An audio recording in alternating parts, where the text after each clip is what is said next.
Yeah, as a consumer as well, I have a business too, but as a consumer on that side of the fence, I get loads of emails, Pottery Barn, whatever, and they get annoying. So when I'm reaching out to my customers, what's the magical formula to not annoy the customer? Number one, there is no magical formula. There's no such thing as a magical formula. But there is such a thing as what I call the golden rule. Treat your customers the way you want to be treated. So, spam is spam. We get it every day. But we somehow think that it's not spam when we're sending it. Spam is spam. So if you want your customers to view your emails as something welcome, make sure that you provide value to them and not just ask them to give value to you. I would say ask yourself, is this really important, right? If you're gonna send and say, oh, because what happens is you send 10 emails a month, correct? And then you want to increase sales and you need 5 extra people. And you ask yourself, sending this one extra email, I might get 5, but how many unsubscribes am I gonna get? 100?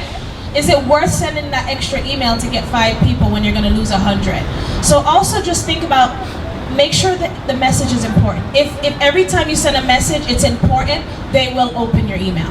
If it's just like, hey, the weather's great and the sun's out and we just thought you might like this article, then try to make sure all your communications are relevant, make sure they're important.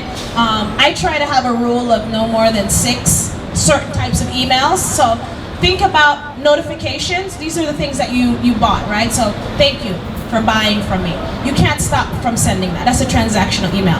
But if it's my newsletter or article or blog, every time you post a blog it sends an email, try to condense it. Maybe you can do a digest once a month of all your relevant blogs. Maybe you can give them your RSS feed. Maybe you can give them a coupon, or just say thank you for being a great customer. Make sure that it's relevant content. Yeah, just on that, just testing the from and subject line mainly to stand out more in the inboxes. People do read them. Gone are the days of deceptive and misleading subject lines, and that can also really filter or target the spam filters. And the number one thing in your email is from.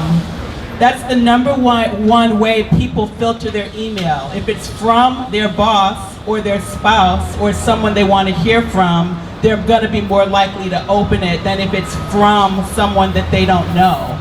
So, building up your reputation is hard, but that's ultimately what gets you to the point where people want to hear from you, is that they know you and they know they're going to give you something. One kind of little trick is that people want to hear from people, not companies.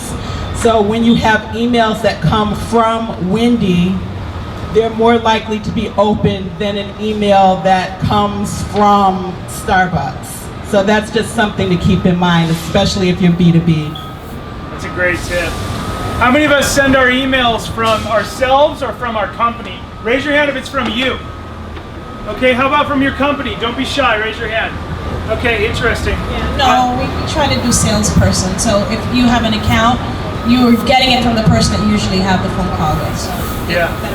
And it is a mix. I'm not saying don't send from your company, because you do want to build brand recognition. But you need to know that an email from John Smith is going to get a higher open rate than an email from Online Trading Academy.